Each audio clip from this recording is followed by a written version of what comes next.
Sa Gaza. Minsan si Samson ay nagpunta sa Gaza. Doon may nakilala siyang isang babaeng nagbebenta ng panandaliang aliw. Siya ay nagpalipas ng gabi roon kasama ang babaeng ito. Nalaman ng mga Pilisteo na siya ay naroon kaya pinaligiran nila ang lugar na iyon at magdamag na nagbantay sa pasukan ng lungsod. Ipinasya nilang magbantay hanggang umaga upang tiyak na mabatay nila si Samson. Ngunit ng hating gabi na ay pumunta sa pintuang bayan si Samson. Inalis ang mga pangharang poste at tarangka. Pinasan niya ang mga ito at dinala sa ibabaw ng gulod sa tapat ng Hebron.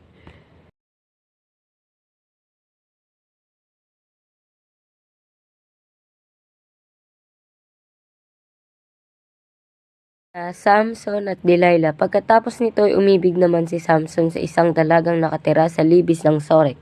Siya ay si Delilah. Ang babaeng ito ay nilapitan ng 5 pinunong Pilisteo at kanilang sinabi, "Suyuin mo si Samson para malaman namin kung ano ang lihim ng kanyang lakas at nang mabihag namin siya. Kapag nagawa mo iyan, bawat isa sa amin magbibigay sa iyo ng 1,100 pirasong pili." Kaya't sinabi ni Delilah kay Samson, "Sabihin mo naman sa akin kung saan nanggagaling ang iyong lakas. Paano ba kita maigagapos at madadaig?" Sumagot si Samson, "Kapag ako'y ginapos ng 7 sariwang yantok, manghihina ako kagaya ng karaniwang tao." Sinabi ito ni Delilah sa mga pinunong Pilisteo at siya'y binigyan nila ng 7 sariwang yantok na igagapos kay Samson. Samantala ay ilang Pilisteo namang nag-aabang sa kabilang silid. Pagkatapos ay sumigaw si Delilah, "Samson, may paparating na mga Pilisteo!" Ang yantok na iginapos kay Samson ay nilagot nito na para lamang nasusunog na sinulid. Kaya hindi nila nalaman ang lihim na kanyang lakas. Dahil dito sinabi ni Delilah, "Niloloko mo lang pala ako. Kasinungalingan lang ang sinasabi mo sa akin.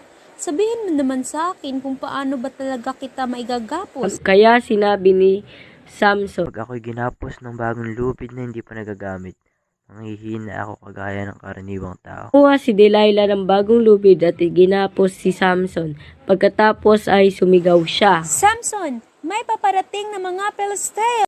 Samantala, may mga lalaki nag-aabang sa kabilang silid, ngunit ang gapos ni Samson ay nilagot niya na para lamang sinulid. Kaya sinabi ulit ni Delilah kay Samson, "Hanggang ngayon, niloloko mo lang pala ako at hindi ka nagsasabi ng totoo? Sabihin mo naman sa akin kung paano ba kita maigagapos." Sinabi ni Samson, "Pag pinag-isa mo ang 7 tirintas ng aking buhok, saka pinalupot sa isang tulos, manghihina na ako at magiging katulad ng karaniwang tao." Kaya pinatulog ni Delilah si Samson at pinag-isa ang 7 tirintas nito. Pagkatapos pinalupot niya ito sa isang tulos saka sumigaw, "Samson, may paparating na mga Pilisteo!" Ay gumising at dali-daling kinalas sa tulos ang kanyang buhok. Kaya't sinabi sa kanya ni Delilah, "Ang sabay mo, mahal mo ako. Hindi pala totoo? 3 beses mo na ako niloloko? Bakit ayaw mo sabihin sa akin ang lihim ng iyong lakas?" Araw-araw ay iyon ang inuulit-ulit niya kay Samson hanggang sa mainis ito. Kaya sinabi na niya ang totoo. "Alam mo, mula sa pagkabata ay nilaan na ako sa Diyos bilang isang Nazareo. Minsan hindi pa nasasayaran ng panggupit ang aking buhok. Kaya kapag naputol ang aking buhok, hihina ako katulad ng karaniwang tao." Nabatid ni Delilah na nagsasabi na ng totoo si Samson, kaya ipinatawag niya ang mga haring Pilisteo. Ipinasabi niyang nagtapat na si Samson, kaya maaari na silang magbalik sa Sorek. Nagbalik nga roon ang mga pinuno, dala ang perang ibabayad kay Delilah.